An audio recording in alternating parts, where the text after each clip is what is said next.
Bismillahirrahmanirrahim. Assalamualaikum warahmatullahi wabarakatuh. Alhamdulillahi rabbil alamin. Wabihi nasta'inu ala umuri dunya waddin. Wassalatu wassalamu ala ashrafil anbiya wal mursalin. Habibina wa nabiyina Muhammadin sallallahu alaihi wasallam.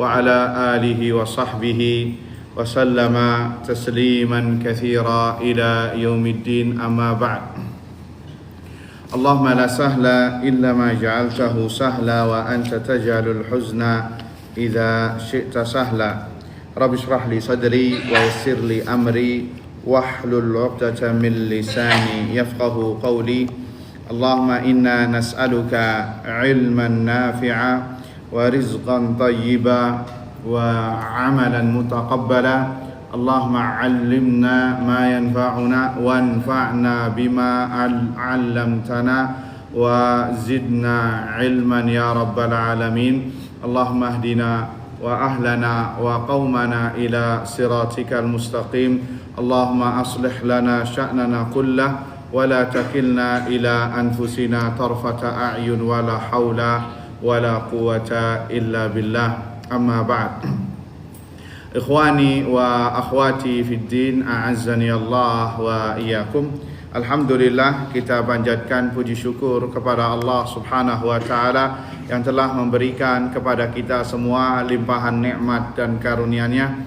Wabil khusus nikmatul iman wa nikmatul Islam, nikmat kesehatan dan kesempatan, sehingga dengan izin Allah Subhanahu wa taala kita bisa berkumpul kembali di salah satu rumahnya dalam rangka bertafakuh fid din, mempelajari ilmu agama Allah Subhanahu wa taala, yang mana kita berharap apa yang kita lakukan sekarang ini adalah sebagai pertanda indikasi Allah menginginkan kebaikan untuk kita semua di dunia dan di akhirat. Allahumma amin. Salawat serta salam kita haturkan kepada Nabi kita Muhammad sallallahu alaihi wasallam, kepada keluarganya, kepada para sahabatnya, dan yang setia meniti di atas sunnahnya hingga hari kiamat kelak. Allahumma amin. Ikhwani wa akhwati fid din, azani Allah wa iyyakum, masih dengan membahas kitab Al-Wasail Al-Mufidah lil Hayati As-Sa'idah, ya, agar Anda hidup bahagia. Kalau terjemahan bebasnya, kalau terjemahan letterlocknya adalah wasilah-wasilah yang bermanfaat agar bisa menggapai kehidupan yang berbahagia, yang dikarang atau yang disusun oleh Syekh Abdurrahman Ibn Nasir As-Sa'di rahimahullahu ta'ala, yang kami bawakan syarahnya, penjelasannya, yaitu Syekh Abdul Razak bin Abdul Muhsin Al-Badr hafizahumullahu ta'ala. Ikhwani wa akhwati fid din, azani Allah wa iyyakum. Pembahasan yang akan kita angkat pada petang hari ini yang berbahagia adalah seputar bagaimana hati bisa move on, bisa kembali lagi bangkit dari musibah yang sudah mengenainya, atau bagaimana hati agar tidak terjangkiti dari was-was, pikiran-pikiran buruk yang selama ini menghantuinya. Bahkan terkadang hati ini selalu dihantui hal-hal yang sejatinya belum terjadi. Cuman karena selalu dipikirkan sampai menimbulkan kegundahan berikutnya.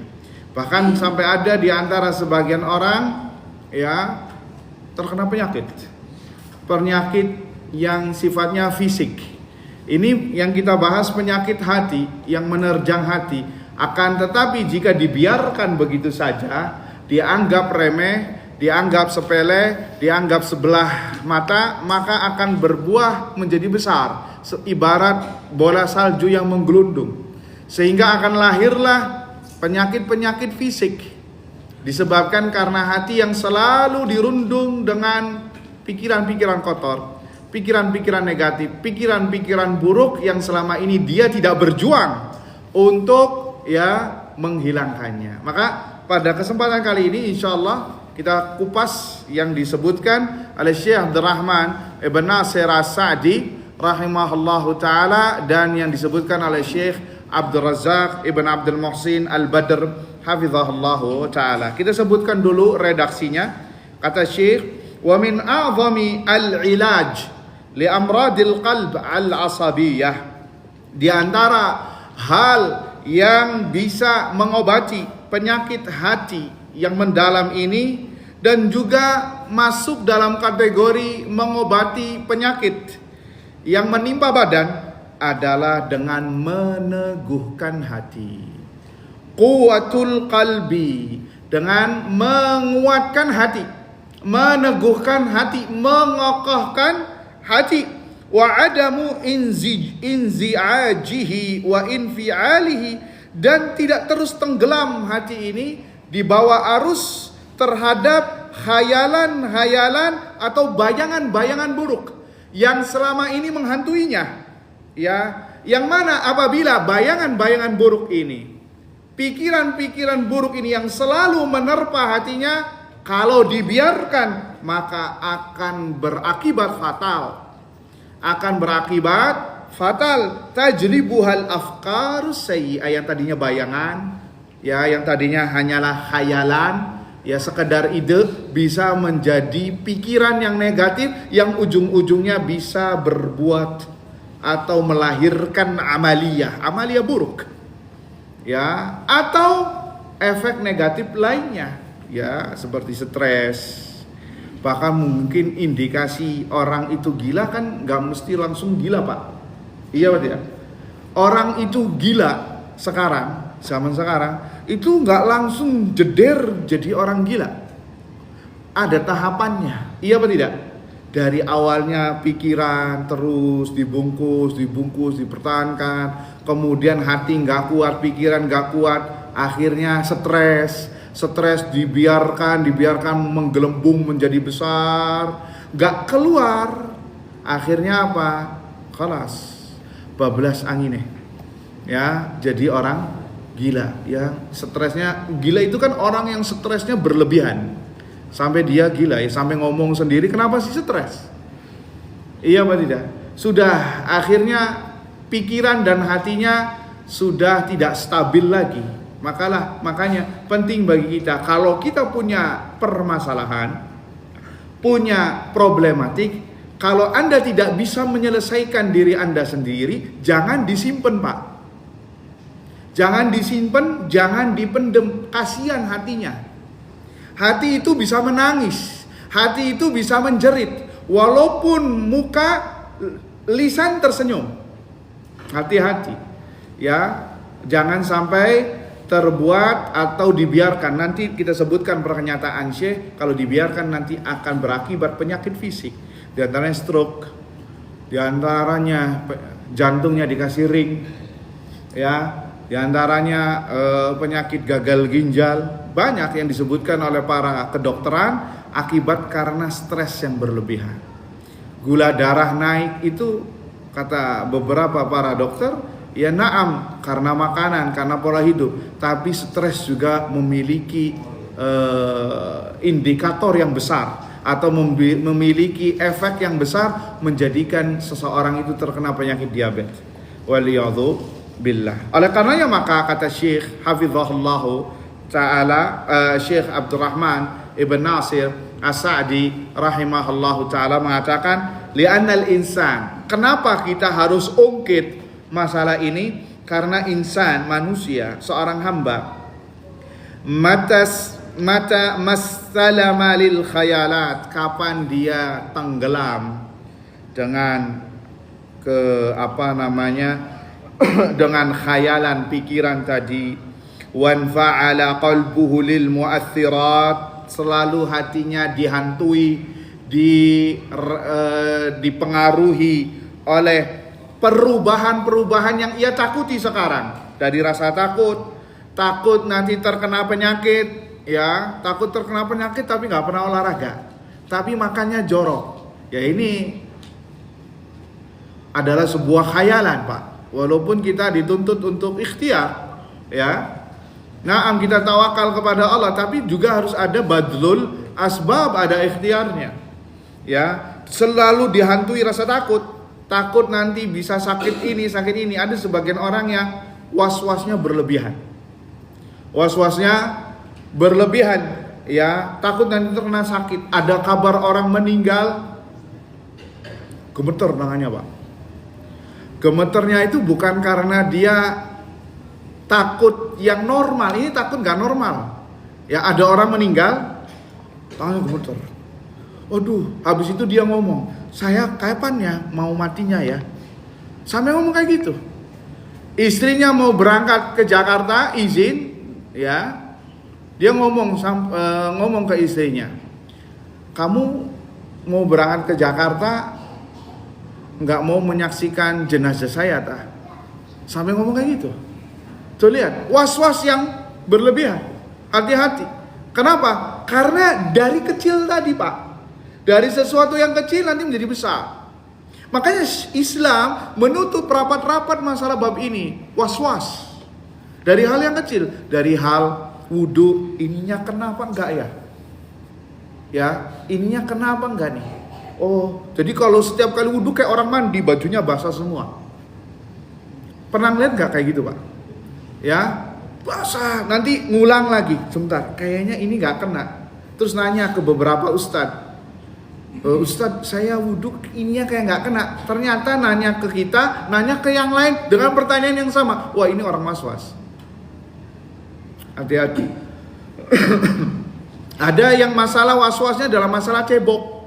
Maaf, antum tahu sabun yang 1 liter itu, yang dipencet itu, habis hanya untuk 1 kali istinja, cebok. Air 1 bak itu yang besar, bukan pakai ember, yang bak, habis hanya untuk untuk masalah istinja, cebok. Kenapa? Karena dia setiap kali membersihkan bagian belakangnya merasa kayak belum bersih. Jadi cebok lagi, sampai airnya habis, datang ke salat berjamaah telat melu, dalam keadaan bajunya basah semua. Saya lihat, kenapa antum ini kurus banget? Padahal dunianya maju, Pak. Bisa jadi dia terkena ain kayak gini, ya. Gak tahu Ustaz, kayaknya dia cerita akhirnya, saya kalau wudhu airnya 1 bak habis. Kalau mandi, kalau cebok 1 liter itu habis. Sampai istri nangis. Ini sesuatu yang gak normal. Kenapa? Karena ia biarkan dari sesuatu yang kecil, enggak segera ia selesaikan. Hati-hati, Pak, ini was-was. Kita berlindung kepada Allah dan kita diperintahkan berlindung kepada Allah dari was-was syaitan, wa min syarril waswasil khannas. Dan kita berlindung dari was-was khannas. Was-wasnya syaitan yang membisikkan. Ya, hati-hati. Ya.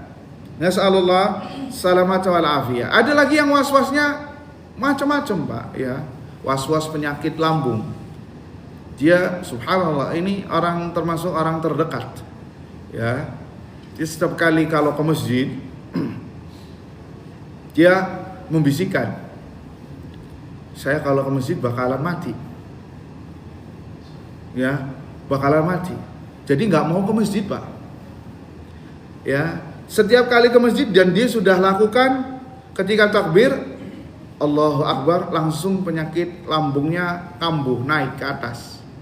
Dan dia sudah sugesti, bentar lagi saya lambungnya naik, asam lambungnya naik, iya aja naik. Pulang ke rumah, baik lagi. Nanti kayak gitu, dia bentar lagi saya bakal kayak gini, ketakutan yang berlebihan. Tuh lihat, sampai konsultasi, gimana? Saya takut mati, Ustaz.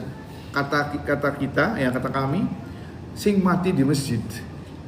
Ya, lebih baik Anda mati di masjid ketimbang melawan masalah syaitan ini dan Anda berada dalam fi sabilillah, di jalan Allah, ketimbang Anda sampai meninggalkan sholat, ujung-ujungnya juga nantinya mati.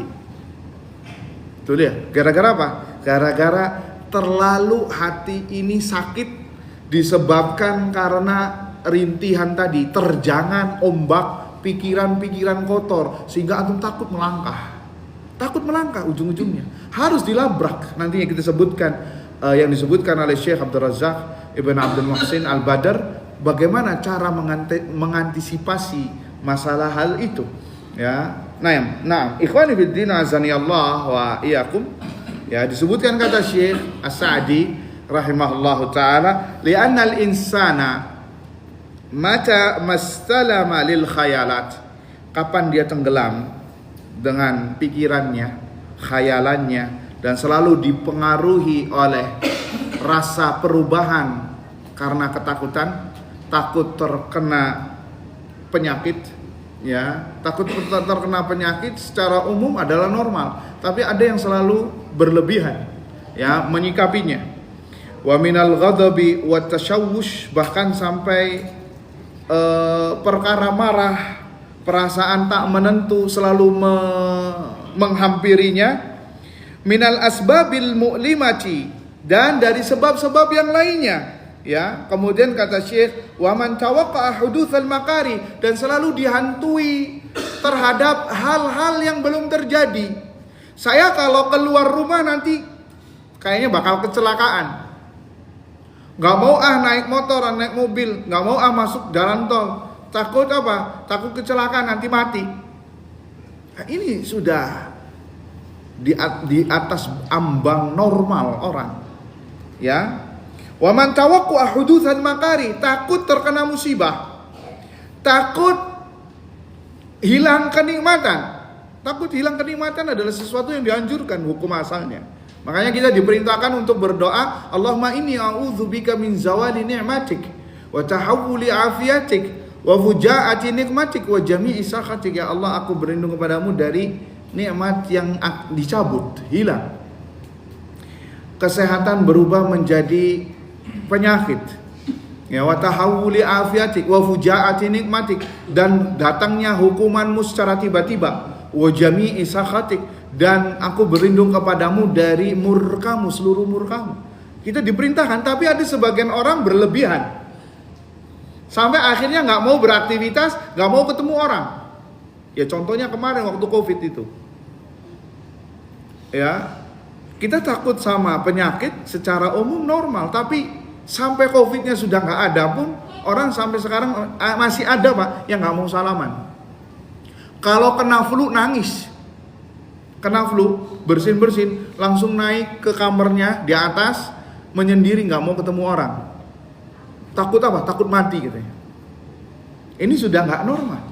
Disebabkan karena tadi perkara yang disepelekan. Ya, wa zawalil mahab, khawatir kenikmatan dicabut. Auqa'ahu dzalika fil humumi wal amradil qalbiyati wal badani.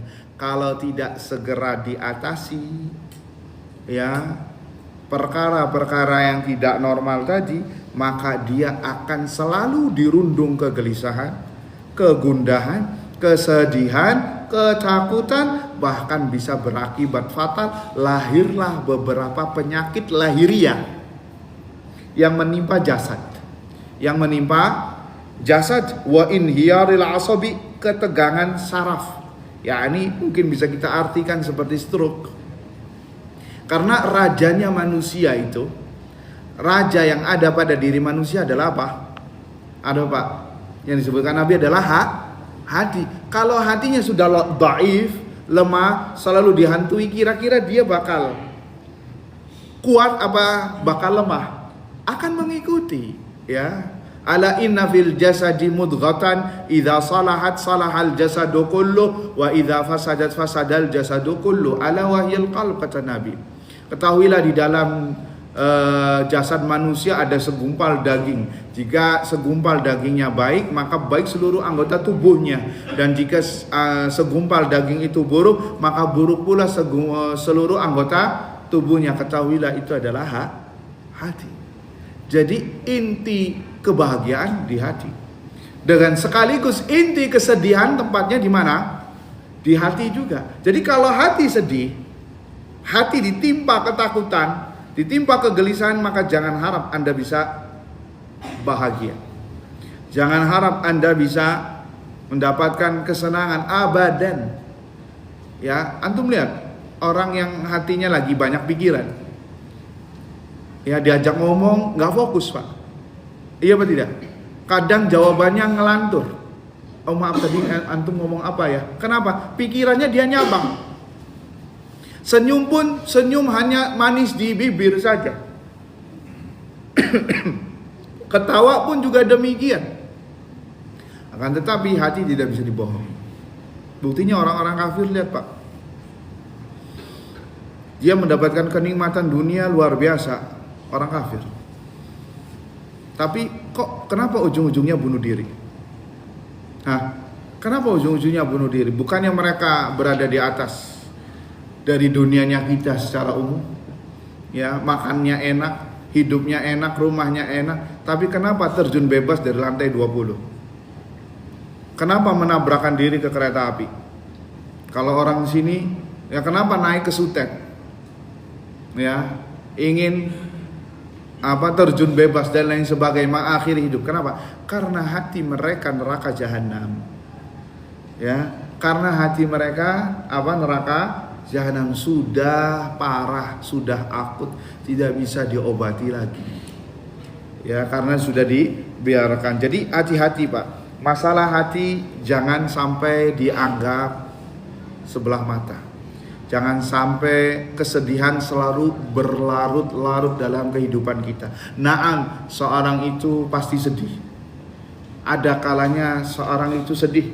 Ada kalanya orang itu kecewa. Ada kalanya orang itu mendapatkan hal-hal yang tidak ia sukai dan tidak ia ridhoi. Tapi ia jangan kelamaan.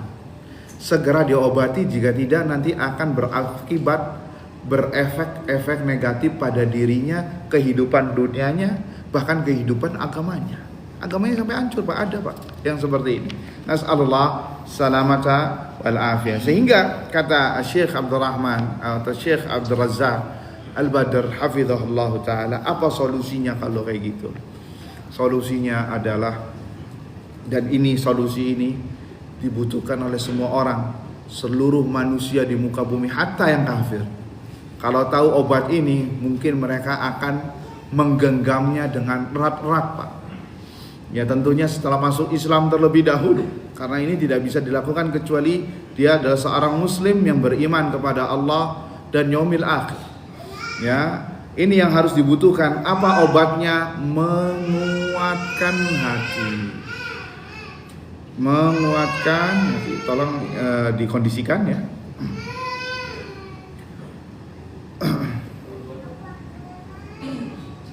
Taib, ikhwani fiddin, azani Allah wa iyyakum. Jadi obatnya adalah dengan menguatkan hati, ya. Dan menguatkan hati tidak ada cara lain kecuali dengan apa ini namanya Pak, kalau bahasa sekarang, kalau disuntik itu namanya apa? Vaksin. Divaksin. Apa? Diinjeksi ya namanya. Diinfus, diinjeksi itu dimaksudkan kan namanya kan? Ya dengan masalah obatnya adalah dengan keimanan. Dengan memperbaiki keimanan seseorang, yang mana itu adalah makanan yang dibutuhkan oleh hati, gizi yang diperlukan oleh hati, ya. Itu salah satu cara untuk menguatkan hati, dengan memperkuat iman seseorang, ya. Karena tidak mungkin untuk menguatkan hati, mental hati seorang, kecuali dengan iman kepada Allah, percaya kepada Allah Subhanahu wa taala, dengan bertawakal kepada Allah Azza wa Jalla. Lihat, sampai kalau setiap kali ada kabar orang meninggal dunia, dia takut luar biasa. Berarti tawakalnya perlu dipertanyakan. Ya, dia tidak menyandarkan perkaranya kepada Allah Subhanahu wa taala. Ya, tidak menyandarkan hati dan seluruh perkaranya kepada Allah Subhanahu wa taala, serta berserah diri, ridha terhadap takdir Allah Azza wa Jalla. Ya, maka apabila seorang hamba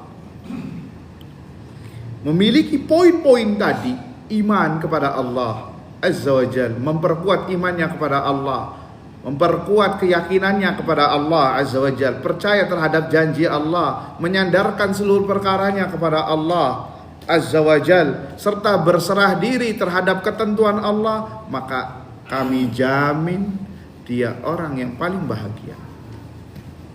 Apa yang mau ditakutkan? Semuanya ada di tangan Allah Azza wa Jal. Ada orang yang meninggal sudah ajalnya, dan kita semua bakalan mati, Pak. Kita semua bakal menjadi calon alumni dunia. Iya apa tidak? Mau tahu alumni dunia di mana? Kuburan. Itu alumni dunia. Ngapain takut? Mungkin karena takut, kalau Anda takut karena belum banyak bekal, ya itu wajar, sahih. Tapi sampai takut berlebihan, ini salah. Sempat saya mendengar kabar, ada orang ingin berangkat haji. Ya, ada orang ingin berangkat haji, ya otomatis berangkat haji tahun-tahun sekarang itu menggunakan pesawat, sudah nggak ada lagi pakai pesawat kapal terbang dari Indonesia ya. Orang ini memang terkenal was-was dan takut sama kematian luar biasa. Satu keluarga terkenal. Akhirnya karena satu kampung, jadi satu sama lain saling mengenal, Pak. Subhanallah, orang ini dicandain oleh teman-teman se-rating sama dia. Pak Fulan mau berangkat haji. Pakai apa, Pak? Pakai pesawat. Oh, pakai pesawat. Subhanallah, Pak, tahu nggak, Pak? Pesawat itu, Pak, itu dari besi. Kalau ada salah satu murnya yang coplok saja, ya, apa sih mur ya? Baut. Tahu baut ya? Baut yang merekatkan elemen-elemen besi. Itu kalau ada satu, ada yang kendor kemudian jatuh, seluruhnya bakal jatuh, Bapak bakal jatuh, Pak, ke laut, Pak. Terus kayak gitu gimana? Siapa yang menolong? Mati sudah. Dia diem, 1000 bahasa, nggak kasih komentar, nggak kasih apa. Ya, besok-besoknya kami mendengar kabar beliau mengcancel ibadah hajinya. Tuh, mengcancel ibadah apa? Hajinya. Padahal yang diomongin ini apa? Candaan. Tapi lihat, ya, kita nggak berbicara dia zalim karena apa ini. Kita sedang fokus sama satu orang ini. Faham apa tidak? Lihat, sampai segitunya panik luar biasa. Ya, takut yang namanya kematian, takut terkena hal-hal yang tidak ia inginkan, hal-hal yang buruk terjadi. Kenapa? Karena dia tidak bertawakal kepada Allah Azza wa Jalla. Dia tidak yakin terhadap ketentuan Allah Azza wa Jalla. Dia tidak berhusnudzon kepada Allah Subhanahu wa taala. Dia kurang beriman kepada Allah Azza wa Jalla. Kalau dia beriman, pasti lahirlah tawakal kepada Allah. Pasti lahirlah sifat yakin kepada Allah. Pasti lahirlah sifat husnudzon kepada Allah. Serahkan seluruh perkara kepada Allah, beres. Beres, apa lagi? Ini pentingnya belajar tauhid. Kalau Anda sudah belajar tauhid, kita sudah belajar tauhid, masih was-wasan, masih parno, ya, padahal dalam tanda petik sudah ikhtiar, tapi masih saja parno, berarti dipertanyakan lagi keimanannya. Dipertanyakan lagi ilmu tauhidnya selama ini, berarti belum beres.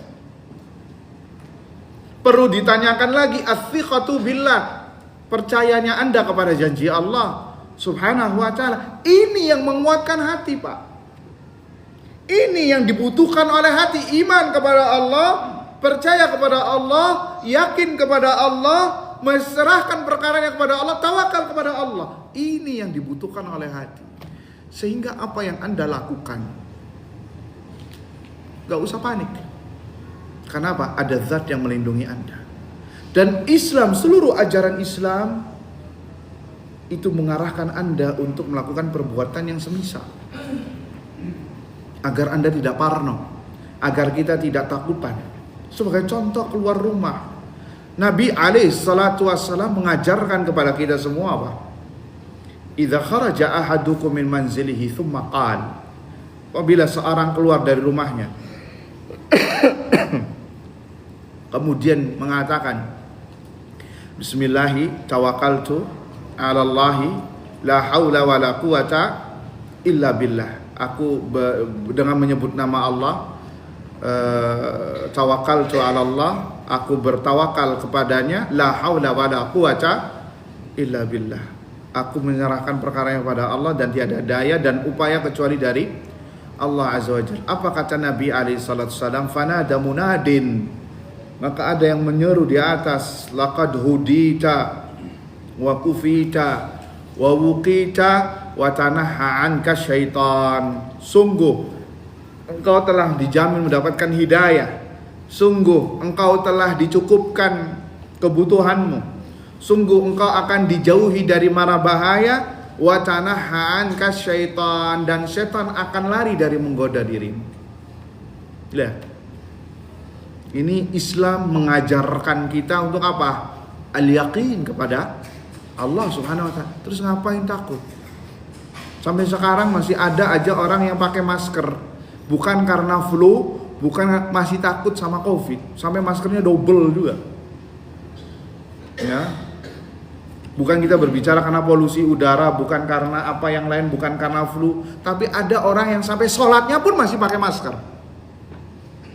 Ini apa kalau bukan was-was minasyaitan, dan tidak diperbolehkan pakai masker ketika sholat. Sudah berlanjut, sudah hilang COVID. Sehingga kata Nabi alaihissalam, tatkala orang ini dikatakan seperti itu, maka syaitan mengatakan kepada syaitan yang lainnya, kaifa laka birajulin qad hudiya wa kufiya wa wuqi. Bagaimana saya bisa mendekat kepada seseorang yang sudah dijamin dari hidayahnya, dijamin kebutuhannya, dijamin agar tidak terkena mara bahaya. Syaitan langsung pesimis, Pak. Tuh lihat, Islam mengajarkan kita optimisme. Islam mengajarkan kita sifat yakin kepada Allah dan tidak parnoan, takut. Atau termasuk juga bab takut miskin. Yang ini banyak menggerogoti hampir sebagian dari kita semua. Takut, apalagi kalau di rekeningnya sudah tinggal hitungan lembar. Udah bingung nih mau makan apa nih. Iya apa tidak? Nah berarti tawakalnya kurang kepada Allah. Padahal dia sudah ikhtiar. Kita nggak berbicara dia duduk di rumah, ngopi terus, nggak pernah kerja. Itu kita nggak berbicara itu. Kita sedang berbicara masalah tawakal kepada Allah Azza wa Jalla. Karena makna tawakal, kata para ulama, menyandarkan hati dan perkara kepada Allah disertai dengan apa? Ikhtiar, badlul asbab. Disertai dengan apa? Ikhtiar, itulah tawakal. Sehingga barang siapa yang bertawakal kepada Allah dengan baik dan benar, apa janji Allah? Wa man yatawakkal 'ala Allah fahuwa hasbuh. Barang siapa yang bertawakal kepada Allah, menyandarkan perkaranya kepada Allah, Allah akan cukupkan. Sehingga ngapain kita takut? Waduh, makan hari ini makannya apa ya? Ya waktu Covid aja banyak yang keluar-keluar. Kalau toko saya tutup, saya mau makannya apa? Istri saya mau dikasih apa? Ya buktinya Anda sampai sekarang masih hidup. Ya, masih hidup. Masih ada jaminan. Selagi kita hidup dan belum meninggal, berarti di situ ada rizki yang Allah sudah kasih, tentukan, yang sudah dijamin oleh Allah Subhanahu wa ta'ala. Ngapain takut? Itu lihat, Islam menganjurkan kita untuk apa? Yakin pada dan tawakal kepada Allah. Sehingga barang siapa yang tidak bertawakal kepada Allah, bahkan bertawakalnya kepada selain Allah Azza wa Jalla, maka Allah akan hinakan dia. Allah akan jadikan dia ketergantungan, ya, dengan apa yang ia tautkan kepada orang tersebut atau benda tersebut. Makanya Islam melarang yang namanya jimat. Sebagai contoh kasus, menggunakan gelang, menggunakan kalung dalam rangka supaya tidak terkena ain, tidak terkena sihir, atau tolak bala, atau agar terangkat musibahnya, supaya penyakitnya hilang, maka ini kesyirikan. Dan ini contoh bertawakal kepada selain Allah Azza wa Jalla. Wa man ta'allaqa bi ghairillah wukila ilaihi, kata Nabi SAW. Barang siapa yang menggantungkan kepada selain Allah, maka akan dihukum oleh Allah. Dia akan bergantung kepada tempat tersebut benda tersebut, yang mana benda tersebut tidak memiliki manfaat ataupun madarat. Sehingga orang yang seperti ini, Pak, rata-rata panikan, parnoan. Kalau jimatnya nggak ada, jimatnya hilang, nggak berani keluar rumah, nangis dia. Wah, jimat saya nggak ada, juru keselamatan saya nggak ada, akhirnya nggak berani keluar rumah. Kenapa? Ini bukti Allah hukum orang-orang yang seperti ini dengan rasa takut dan tidak bakal bisa nyaman. Na'udzubillahi min dzalik. Tapi kita break sebentar untuk mendengarkan kumandang azan Isya.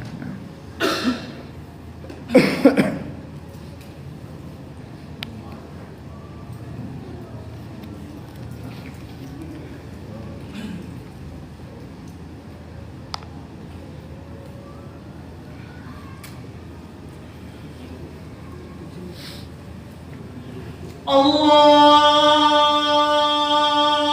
Akbar, Allahu Akbar, Allahu Akbar,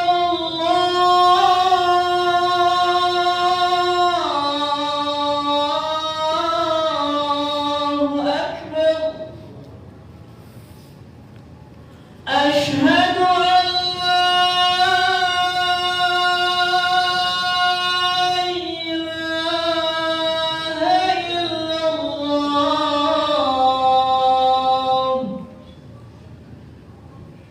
أشهد أن لا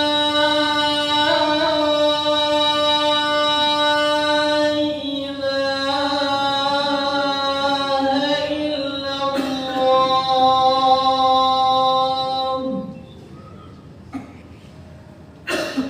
أشهد أن محمدًا رسول الله.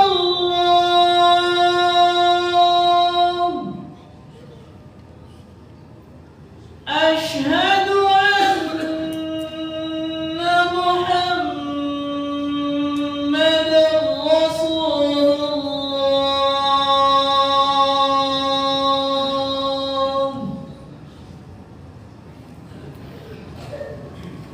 حي على الصلاة.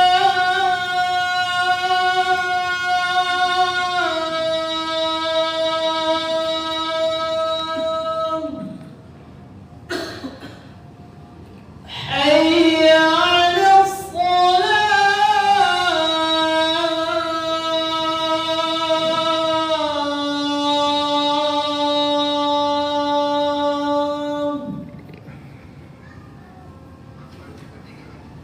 حي على الفلاح.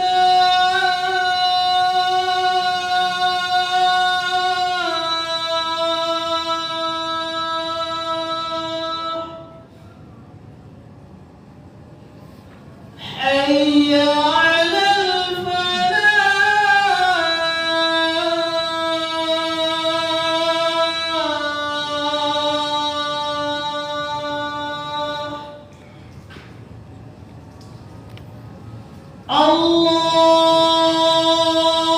الله أكبر، الله أكبر. لا إله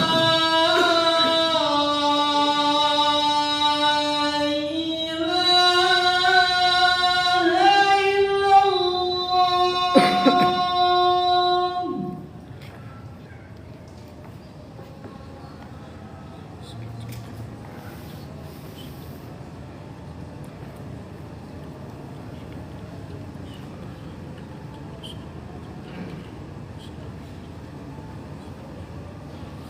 Baik, ikhwani wa akhwati fiddin, azani Allah ya. Kembali kita lanjutkan tentang bagaimana cara mengusir kegundahan, waswas, wabil khusus, atau sesuatu yang belum terjadi yang selama ini ditakuti, ya. Ada tadi dengan menguatkan iman dan yakin serta tawakal kepada Allah Azza wa Jalla. Pembahasan kita di agama Islam menjunjung tinggi masalah ini, tawakal. Semua ajarannya mengandung unsur tawakal pada Allah. Sehingga Islam menjadikannya batil perkara-perkara yang menyelisih perkara ini. Perkara tawakal seperti Islam tidak merestui, bahkan tidak menganggap istilah tatoyur. Tahu tatoyur, Pak? At-tiyarah, yakni merasa sial, entah itu angka 13, angka 3, angka 4, angka 7, ya, keyakinan etnis kafir tertentu, ya, atau merasa ada istilah hoki, istilah apes, ya. Islam membatalkan itu semua, ya. Tatoyur dengan suara burung yang mana ini asal dari namanya, ya. Kalau ada burung gagak berarti ada yang meninggal, jenazah, ya. Ada tatoyur. Kalau ada kupu-kupu masuk, bentar lagi mau ada tamu, iya, atau masih meyakini masalah itu, ya. Kalau ada tokek dihitungi ganjil apa genap, nah dihitung dengan penuh ketakutan, ya. Baik buruk, baik buruk. Kalau buruk dia sampai a'udzubillah, baca zikir pagi petang, ya, berlindung kepada Allah.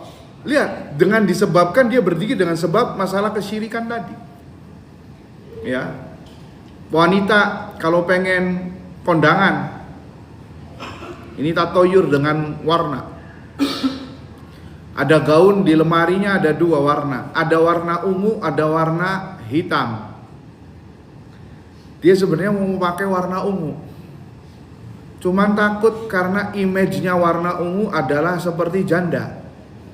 Jadi khawatir, ya Allah, kalau saya warna ungu takut nanti suami saya meninggal, umur suami saya pendek, akhirnya saya menjadi janda, nggak mau pakai warna ungu. Maka ini tatoyur yang dibatalkan oleh Islam, dijadikan sebagai batil.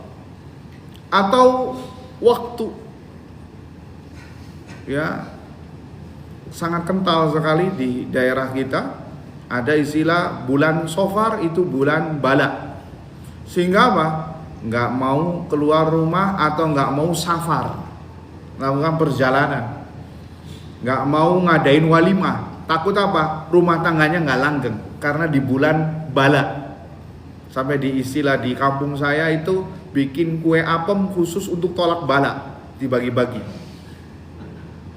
Tuh lihat, ini yang dibatalkan oleh Islam, ya. Sampai sekarang yang istilah masih kentalnya adalah malam Jumat. Nah ini malam Jumat nih, angker, ya.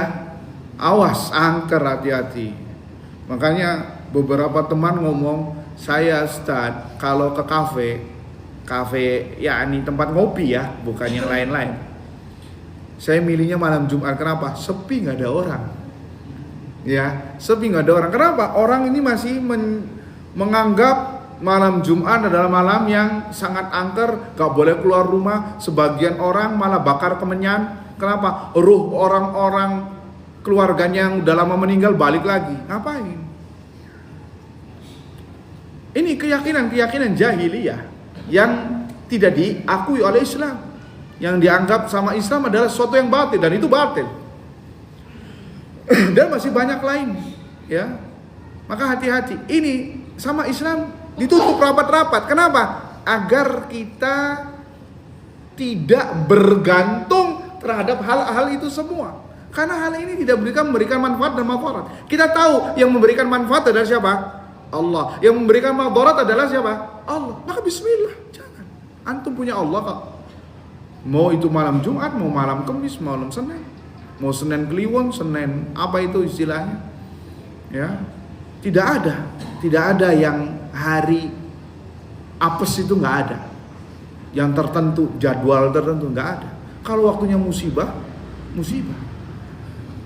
ya. Kalau bukan kena musibah, kalau nggak ditakdirkan kena musibah, ya nggak bakal kena musibah. Ini harus ditanamkan tauhid kita, akidah kita, sehingga kita nggak bergantung.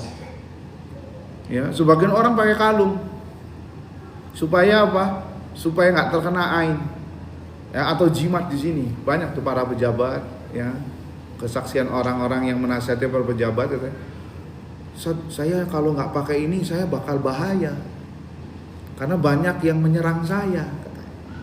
Akhirnya butuh pertahanan, taruh di sini, tulis. Sebagian lagi nulis Masya Allah, Tabarakallah, di mana? Di depan pintunya, atau di rumahnya ayat kursi digantungin. Ya, naam, mengucapkan Masya Allah, Tabarakallah penting tatkala memuji, tapi bukan digantung, Pak. Ini berarti sudah tawakal kepada selain Allah. Hati-hati, ya, jangan sampai terkena perangkap setan. Apa bedanya Anda dengan Nasrani yang menggantungkan Yesus, Isa, yang dianggap Tuhan sama mereka? Apa bedanya? Kalau ini tulisan Arab, Masya Allah, atau ayat kursi, kalau itu berhala, apa bedanya? Apa bedanya dengan etnis-etnis tertentu yang naruh cermin di depan pintu atau jendelanya, terus ada tulisannya mereka? Apa bedanya? Ya, cuman beda fisiknya saja, tapi maknanya sama. Ya, tidak diperbolehkan. Tawakal itu kepada Allah, bukan kepada zat-zat tertentu. Ini sebagai contoh kasus yang kita angkat, bahwasanya ajaran Islam menutup rapat-rapat tawakal kepada selain Allah, karena kita diperintahkan hanya tawakal kepada Allah Azza wa Jalla. Oleh karenanya maka ini yang dibutuhkan oleh hati. Tawakal, iman, percaya kepada Allah, yakin. Bagaimana cara mendapatnya? Dengan cara antum mempelajarinya. Ya, pelajari tentang kehidupan hati, amaliyah hati, al-mahabbah, tawakal, husnudzon kepada Allah, cinta, takut, roja, berharap kepada Allah Azza wa Jalla, ikhlas, al-inabah, khusyuk. Ini adalah amaliyah hati yang harus kita fahami, karena hati butuh untuk mendapatkan porsi gizi ini. Kalau tidak, maka kehidupan kita akan jomplang. Yakin, percaya kepada Allah, taslim, berserah diri kepada Allah. Ini bagian dari amaliyah hati yang kebanyakan orang belum sampai ke bab ini. Kalau tidak, maka kita tidak bakal bisa hidup bahagia. Kita selalu menggantungkan kepada sebab-sebab yang zahir saja. Nas'alullah salamata wal afiyah. Sehingga kata Syekh, sehingga kalau kita pelajari ini dan kita fahami betul-betul, ya, maka hati akan menjadi kuat. Hati akan menjadi, ya, kuat, dan jika tidak, maka hati akan menjadi lemah. Sehingga kalau hatinya lemah, karakteristiknya setiap dapat musibah gak kuat nahan. Gak kuat, Pak. Apa yang terjadi? Lihat, orang sampai stres, itu karena hati gak kuat. Ujung-ujungnya yang paling parah, orang sampai bunuh diri. Ini yang gak punya iman. Sudah gak kuat, hatinya neraka jahanam. Orang sesedih, kalau hatinya sudah sedih, dia tidak bisa menyembunyikan kesedihannya. Karena muka adalah takbir yang menerjemahkan isi hati. Hati-hati. Orang ketawa ke TV itu secara jasad, tetapi hati tidak bisa dibohongi. Ya, karena kehidupan yang hakiki, sumber kebahagiaan adalah tempatnya di mana? Di hati. Jangan sampai berlarut-larut, Pak, sampai membuat hati menjadi lemah, ya, sampai nggak bisa tidur, sampai nggak bisa istirahat, sampai nggak bisa makan enak. Makan enak pun nggak ada rasanya, pikirannya ngambang kosong. Wah, hati-hati. Kalau sudah seperti ini udah parah nih, harus diruqyah, dibawa ambulan.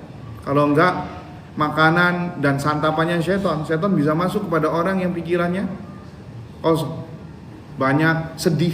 Itu juga minas setan. Hati-hati, harus segera diobati. Jangan sampai dihantui terhadap hal-hal yang pada hakikatnya belum terjadi, cuman karena takut yang luar biasa. Akhirnya lahirlah beberapa penyakit karena kesedihan, karena kegundahan, karena rasa takut yang berlebihan. Sakit jantung kah? Ya, kolesterol naik, gula darah naik, asam urat kambuh, encok, pegelinu semuanya. Kayak yang tadinya sholat bisa berdiri, akhirnya tiba-tiba minta kursi. Ya, kenapa? Karena ininya nggak segera diobati. Oleh karena ya maka anjuran Islam tatkala menengok orang sakit itu apa, Pak? Yakni berbicara dengan bicara yang baik. Bukan bicara masalah yang buruk-buruk, Pak. Kenapa? Tujuannya untuk menguatkan hati. Karena orang yang lagi sakit itu hatinya down, lemah. Di bayangan dia itu dia bakalan mati. Ini hukum normal seperti ini. Makanya dianjurkan untuk menengok orang sakit. Oh insyaallah la ba's tahurun insyaallah. Ini doa dari Nabi SAW untuk menyegarkan, menguatkan hati. La ba's tahurun insyaallah. Sebagai apa? Penguat. Karena kalau hatinya kuat, kembali lagi kuat, itu obat yang paling mahal. Atau antum makan obat yang harganya miliaran, tapi kalau hatinya nggak kuat, nggak mempan. Jadi jangan salah, kalau lagi nengokin orang sakit, jangan ngomonginnya penyakit lagi, Pak. Ya, sakit apa? Ini asam uratnya kambuh. Kemarin saya punya temen asam uratnya kambuh tiba-tiba mati.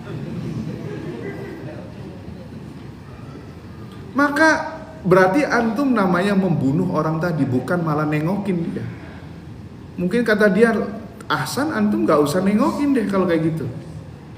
Gak boleh, haram. Anda telah membunuhnya secara perlahan.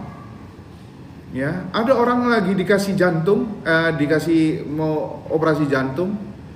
Ya, dia cerita masalah apa? Ini seorang ustadz nih. Ya, ustadz juga bisa salah ya. Ketika nengokin di rumah sakit, tujuannya sih baik, maksudnya ini nasihati, mau dioperasi jantung, udahlah dek ya, atau semua orang bakalan mati, iya nggak? Dia menceritakan tentang apa? Menasihati tentang masalah kematian. Ya semakin down, mukanya pucat hijau si pasien tadi.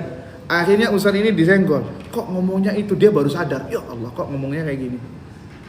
Walaupun niatnya baik tapi salah. Tuh lihat, kenapa? Hati perlu untuk diinjek, perlu untuk direfresh dengan apa? Kalimat thayyibah, kalimat yang baik, obrolan yang baik. Khair insyaallah, semoga Allah menyembuhkanmu. Oh nggak apa-apa, ini si antum suruh istirahat aja. Lihat kalimat yang baik tidak? Kalimat yang baik menumbuhkan optimisme. Bisa jadi dari seluruh obat yang ia minum, bisa jadi sembuhnya itu disebabkan oleh ucapan Anda tadi yang sederhana. Oh ini si antum suruh apa? Suruh istirahat aja. Ya, dan ini bagian dari konsep kedokteran. Makanya dokter yang baik nggak nakut-nakuti pasien, Pak. Awas, coba antum periksa dokternya masing-masing sekarang. Ya, dokter yang baik itu nganjurin membesarkan hati pasiennya. Ini mah sakit biasa, udah minum obat ini aja, habis itu nggak kesini lagi, sehat insyaallah. Maksudnya nggak kesini lagi bukan karena dia mati, bukan, ya. tapi maksudnya insyaallah sembuh, sudah kelas beres. Nah ini dokter yang sesuai dengan koridor syariat yang seperti ini. Bukan nakut-nakuti. Aduh bapak kok kenapa baru sekarang ya kesininya? Ini udah parah ini, harus dioperasi. Ini dokter yang buruk, jauhi. Walaupun ilmunya bagus. Ya, karena apa? Islam menganjurkan masalah ini. Kalimat thayyibah. Karena orang yang sakit itu lagi down hatinya. Butuh untuk diinjek, butuh untuk dipompa agar semangat lagi. Kalau hatinya semangat, insya Allah kesembuhan itu bisa ia dapatkan dengan izin Allah karena rajanya di sini. Kalau rajanya sakit, prajuritnya kayak apapun, kayak kuat kayak apapun bisa kalah. Tapi kalau rajanya yang memberikan semangat, support, semangat 45, maka prajurit yang tadi mentalnya down bisa naik lagi, akhirnya bisa memenangkan peperangan. Jadi harus paham masalahnya, jangan polos, Pak. Ya Masya Allah sakit diabetes. Iya tadi tetangga saya gulanya naik 300, sekarang kena stroke. Wah berarti antum sudah membunuh dia secara perlahan-lahan, tambah pikiran nantinya. Nauzubillahi min dzalik. Jadi ketahuilah hati butuh dipompa, yakni butuh untuk dikuatkan dengan apa? Al-iman. dengan yakin, dengan tawakal kepada Allah, dan itu tidak bisa didapatkan kecuali antum mempelajarinya, dan itu semua ada di pelajaran tauhid. Ini efek atau hasil buah manis dari belajar tauhid. Sehingga Pak, jangan ogah-ogahan belajar tauhid. Kalau pengajian tauhid sepi, tapi kalau kajian tematik rame. Justru tauhidlah yang dibutuhkan oleh hati agar semangat lagi, lebih cinta lagi kepada Allah, semangat tawakalnya, semangat ikhlasnya, semangat inabahnya, taubatnya, cintanya kepada Allah, rojanya, berharap kepada, takutnya kepada Allah. Dengan itulah pupuk yang dibutuhkan oleh hati. Wallahu ta'ala a'lam bishawab. Kalau tidak diobati, maka selamanya orang tersebut akan dihantui dengan hal yang negatif sehingga dia menjadi orang yang tidak berbahagia. Na'udzubillah min dzalik. Ada pertanyaan? Nah.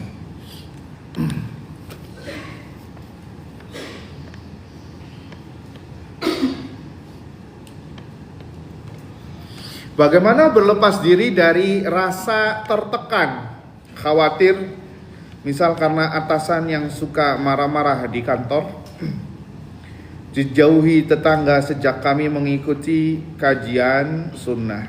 Baik, Bapak Ibu sekalian yang semoga dirahmati Allah Subhanahu wa taala. Bismillah, wassalatu wassalamu ala Rasulillah, amma ba'd. Mungkin yang pertama ini adalah ujian bagi sebagian orang, mendapatkan lingkungan yang tidak baik setelah dia hijrah. Ya, setelah dia hijrah, dan itu ujiannya. Dan masing-masing manusia punya ujiannya tersendiri. Ya, berbeda-beda, tidak ada yang semuanya itu sempurna. Ya, maka hadapi dengan baik dan benar. Kalau bos atau atasan suka marah-marah, kalau marah-marahnya di luar koridor, maka ini sesuatu yang tidak normal. Tapi kalau marah-marahnya karena kesalahan Anda, suka datang terlambat misalkan, atau tidak sesuai dengan target perusahaan, maka perbaiki. Ya, itu perbaiki. Tapi jika memang kondisinya tidak baik, tidak memungkinkan, maka mintalah pertolongan kepada Allah Azza wa Jalla. Sekiranya Anda untuk pindah kerja, jika memungkinkan maka lakukan. Ya, begitu juga dengan tetangga. Kalau tetangganya tidak baik, ya, kemungkinan Anda untuk bisa pindah, maka cari tempat yang lebih bagus, lebih baik. Dalam peribahasa Arab dikatakan al-jaru qabla dar. Lihatlah dulu tetangga sebelum sebelum bangun rumah atau sebelum ngontrak rumah. Jadi antum jangan lihat rumahnya, oh ini rumahnya ajib, rumahnya bagus, tapi nggak lihat tetangga, ini salah. Lihat dulu tetangganya, lingkungannya bagaimana.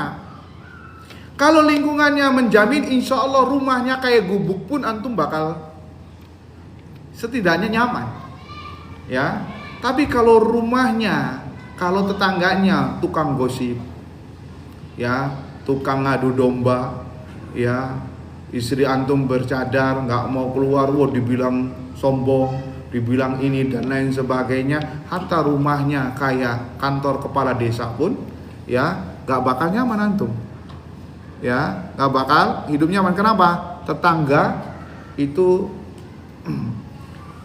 komunitas terkecil yang di sebelah keluarga kita, yang terdekat dengan keluarga kita.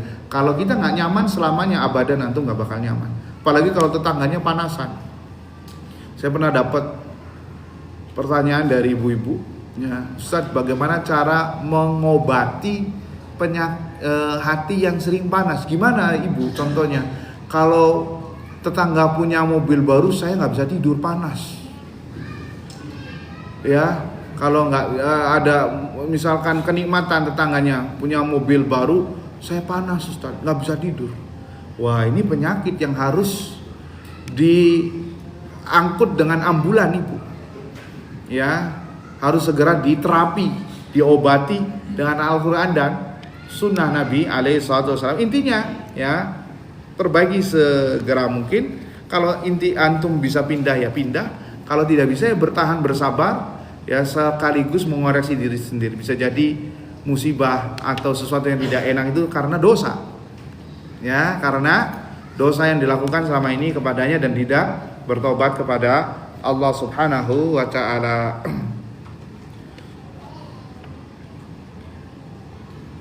Apakah orang yang kurang percaya diri takut mengecewakan orang lain sehingga lebih sering menuruti orang lain di atas keinginan diri sendiri, termasuk was-was? Ini termasuk kelemahan, kekurangan yang harus segera diobati.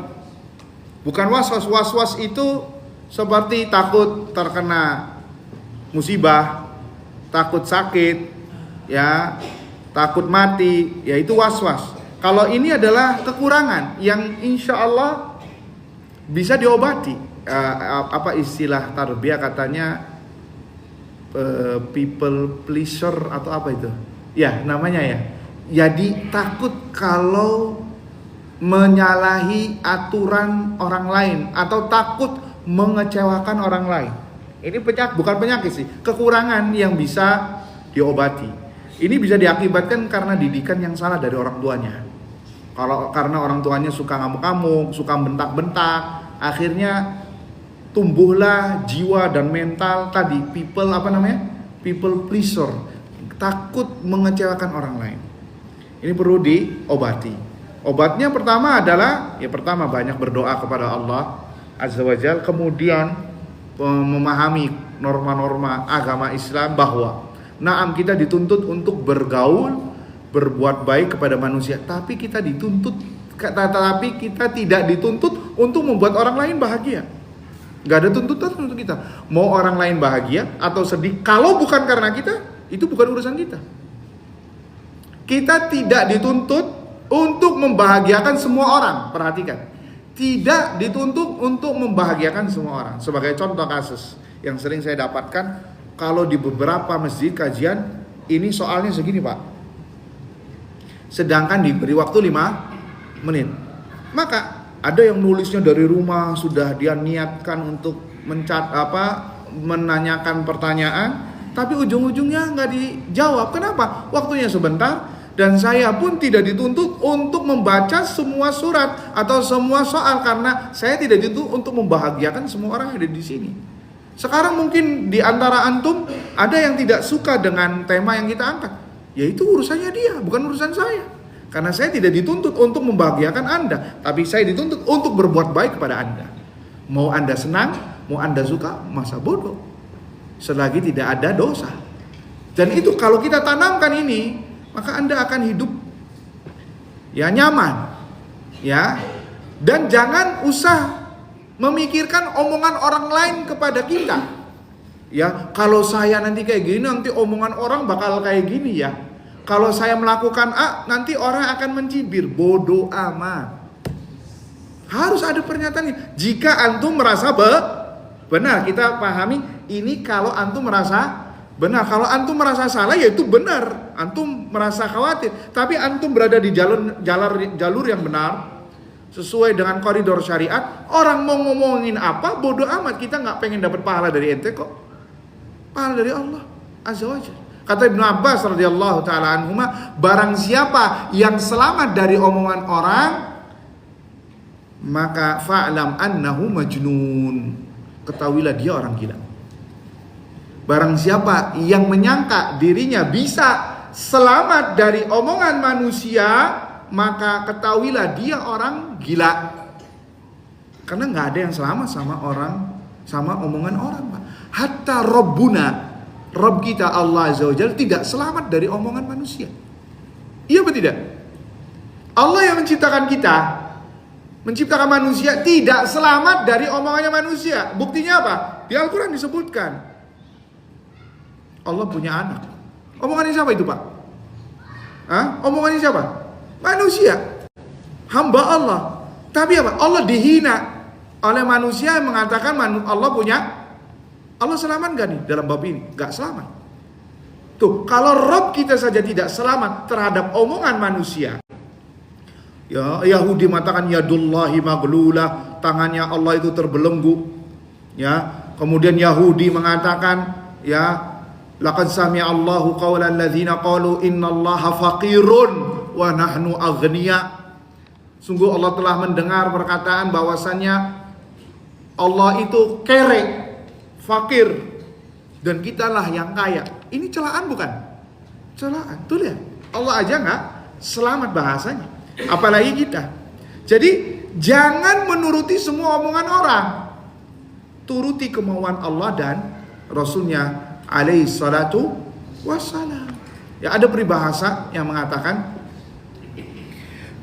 ada ceritanya wallahu alam, ceritanya fiktif atau tidak, tapi maknanya benar. Ada dua orang ayah dan bapak menaiki keledai sahih, di bawahnya kuda itu. Melewati sebuah kaum, dua orang ini anak dan ayah. Yang namanya keledai itu binatangnya kecil, Pak, nggak besar. Maka ayah dan anak ini menungganginya dua-duanya melewati sebuah kaum. Apa kata kaum tersebut? Sungguh sangat nista sekali, nggak kasihan apa sama keledainya. Keledainya kecil, orangnya besar. Wah, ini orang nggak berperi kebinatangan bahasa kita ya. Tidak ada kasihan sama binatang. Akhirnya sudah dia turun. Dua-duanya akhirnya yang naik anaknya, bapaknya yang nuntun. Masuk lagi ke sebuah kaum. Apa kata kaum tersebut? Kaum orang lain ya, gerombolan manusia lain, desa lain. Wah, ini sungguh anak durjana, anak durhaka. Gimana? Dia naik keledai, abahnya yang Yang nuntun. Ini anak durhaka ini. Ya sudah dibalik, abahnya yang naik, anaknya yang nuntun. Naik masuk ke desa berikutnya, omongannya beda lagi. Ini bapak nggak kasihan sama anaknya. Ya, masa anaknya yang masih belia disuruh nuntun, abahnya yang sudah besar disuruh naik. Ini bapak yang tidak sayang terhadap anaknya. Ya sudah deh kalau kayak gitu, turun dua-duanya, kita bareng-bareng nuntun keledainya. Masuk ke sebuah kaum lagi. Apa kata mereka? Alangkah tololnya mereka. Allah sudah ngasih kendaraan kepada mereka, kok tidak ditunggangi? Tuh lihat, tidak ditunggangi. Lihat, ada yang benar nggak di sini? Omongan manusia nggak ada yang benar. Akhirnya seorang bapak ini ngasih pelajaran kepada anaknya. Wahai anakku, lihat, ridhon nasi ghayatun la tudrak. Bahwa omongan manusia, mencari ridhonya manusia itu sebuah misi yang mustahil. Waridhon nasi waridallahi ghayatun la tudrak. Dan mencapai ridhonya Allah itu tidak bisa ditinggalkan. Ya, lihat kenapa kita selama ini salah. Fa'adrik ma la yudrak fa'adrik ma la yudrak watruk ma la yudrak. Maka gapaikanlah sesuatu yang enggak boleh ditinggalkan dan tinggalkanlah sesuatu yang tidak bisa digapai, yaitu manusia. Omongan manusia enggak bakal ada habisnya, Pak. Antum jadi orang benar akan dicemooh sama orang buruk. Antum jadi orang buruk akan dicemooh sama orang yang baik. Jadi harus gimana? Jangan pikirkan omongan manusia, pikirkan omongannya Allah. Bagaimana cara mendapatkan ridhonya Allah, bagaimana cara menggapai cintanya Allah, itu yang tidak bisa kita tinggalkan. Adapun manusia bodoh amat. Silahkan kata orang sini bodoh teuing. Ya, kita hidup bukan gara-gara ingin caper, ingin basa-basi, ingin mendapatkan pahala manusia, tapi ingin mendapatkan pahala Allah. Dia mencibir juga ngapain, ngasih pahala tidak? Tidak. Makanya orang yang ria itu sangat rugi sekali. Dia ria kepada orang yang gak bisa ngasih pahala sama dia. Ngapain? Caper luar biasa. Ya, sehingga pada hari kiamat orang yang ria ini disuruh sama Allah untuk coba ambil pahalamu kepada orang yang dulu engkau ria di sana. Bisa kan? Nggak bisa. Dan itu sisaannya. Jadi orang yang seperti ini banyak-banyak mengkaji tauhid, mengkaji ya ilmu agama secara dalam, mobil khusus ilmu hati dan tauhid. Perkuatkan hatinya, dan antum harus tahu bahwasanya antum hidup di sini bukan untuk manusia, tapi untuk mengibadahi, untuk menghambakan diri kepada Allah Subhanahu wa taala. Wallahu taala alam bisawab. Semoga apa yang disampaikan bermanfaat untuk kita semua. Kita akhiri dengan doa kafaratul majlis. Subhanakallahumma wa bihamdika asyhadu an la ilaha illa anta astaghfiruka wa atubu ilaik. Assalamualaikum warahmatullahi wabarakatuh.